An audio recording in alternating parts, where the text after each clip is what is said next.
Shakespeare's Sonnet 57. Being your slave, what should I do but tend by William Shakespeare?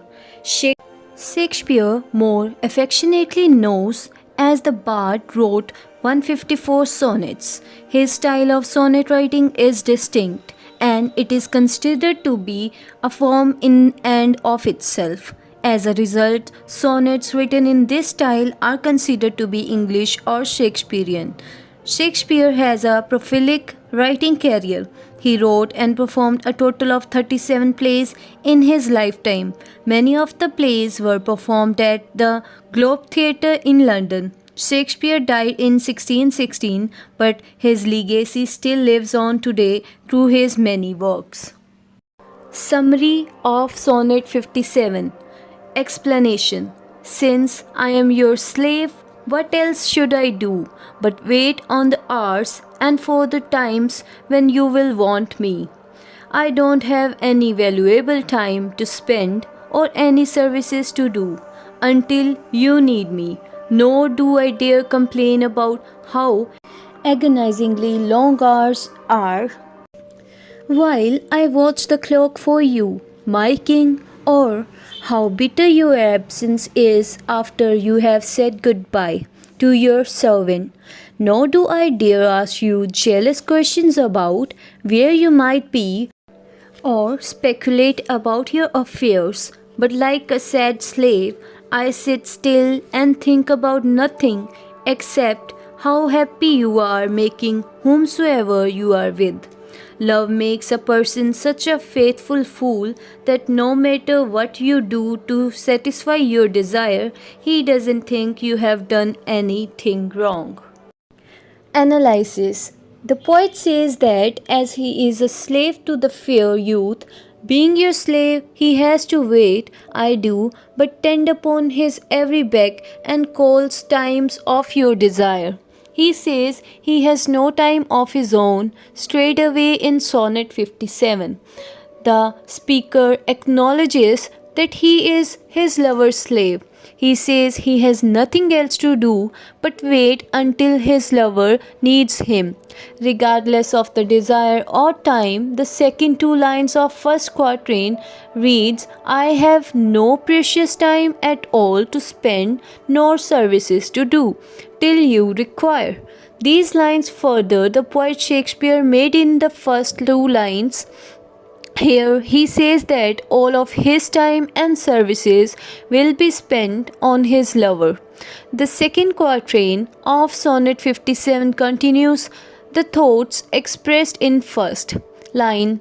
Fifth and sixth fit together nicely. Nor dare I chide the world without end hour, whilst I, my sovereign, watch the clock for you.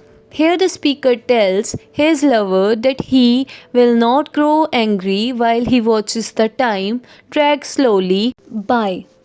The seventh and eighth lines are in continuation of this. Nor think the bitterness of absence so when you have bid your servant once adieu.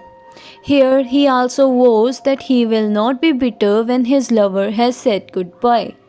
In the third quatrain, Shakespeare continues to tell his lover what he will not do in lines 9th and 10th. Nor dare I question with my jealous thought where you may be or your affairs suppose.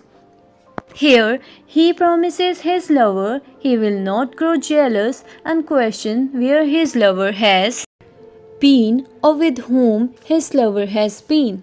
In next two lines he proceeds to tell his lover what he will do. But like a sad slave, stay and think of naught save where you are happy you make those. He will stay home and think of nothing but how happy all of those who are currently around you. His lover must be feeling to be in his her presence. Shakespeare ends his sonnet with a couplet. So true a fool is love that in your will, though you do anything, he thinks no ill. This couplet sums up the rest of the poem very nicely. Shakespeare tells his lover that Love has made him so foolish that there is nothing his love can do to make him ill of him or her. Sonnet 57 reflects two attitudes: weak, helpless poet versus the powerful, prevailing lover. The speaker is totally humiliated by his lover. He doesn't has courage to confront his partner and how unjust he is after him leaving. The poet concludes that this is foolishness. Sonnet 57 along with following sonnet reveal the fair lord to be abusive of poet's undying devotion. In final couplet of Sonnet 58 he resigns himself to the fate of a slave waiting around for word from the fair god. Sonnet 137. In this sonnet, the speaker complains to the Cupid, the Roman god of love, for allowing him to fall in love with his mistress. He calls Cupid a blind fool, asking him what he has done to the speaker's eyes so that when they look at something, they don't really see what is there. The speaker says his eyes know what beauty is and where it is situated, but they take bad things. If the speaker's eyes, whose judgment has been corrupted by being overly partial towards outward look, exist in the world of superficial looks, why has Cupid tied the speaker's eyes to the judgment of his heart? In other words, why has Cupid made the speaker fall in love with outward appearance? Why should his heart think something to be its private property that it well known in public domain? Or why should his eyes, if they see the truth, deny it in order to make something bad seem good? Both his eyes and his heart have been greatly mistaken in judging what is good and right, and as a result they are given over to this plague of making false judgments. In line 6, the reference to the bay where all men ride is not only a metaphor describing a ship at anchor in a bay but also involves a pun meaning bed, copulation suggesting that the mistress gave herself to a number of other men. This idea is reinforced by the land metaphors used in 9 and 10, in which the speaker acknowledges that the woman, like common land, is open to all and not a several plot, a privately held piece of land for the sole use of the speaker. In lines 11 and 12, the speaker asks why his lying eyes deny this and put fair truth on a foul face. The final couplet acknowledges that both eyes and heart have misjudged. In last line, and to this false plague are they now transferred. The phrase false plague may refer to the practice of misjudging, although it might also refer to the mistress herself who has deceived the speaker. Analysis. In Sonnet 137, the speaker laments the fact that he has fallen in love with his mistress' outward appearance. A number of Elizabethan sonnets deal with the connection between the eyes and heart. A common notion about love in Elizabethan poetry is the lovers first fall in love through the eyes because of physical attraction, which then affects the heart where true love lies. For example, in Edmund Spenser's Sonnet 37, men's eyes are tricked into falling in love with woman's appearance, leaving their hearts vulnerable. In this sonnet, the speaker complains that his eyes, attracted to the physical beauty, are misleading his heart to fall for his mistress. The sonnet opens by addressing Cupid, the god of love, who causes people to fall in love. Cupid, though blind, is supposed to know what true love is.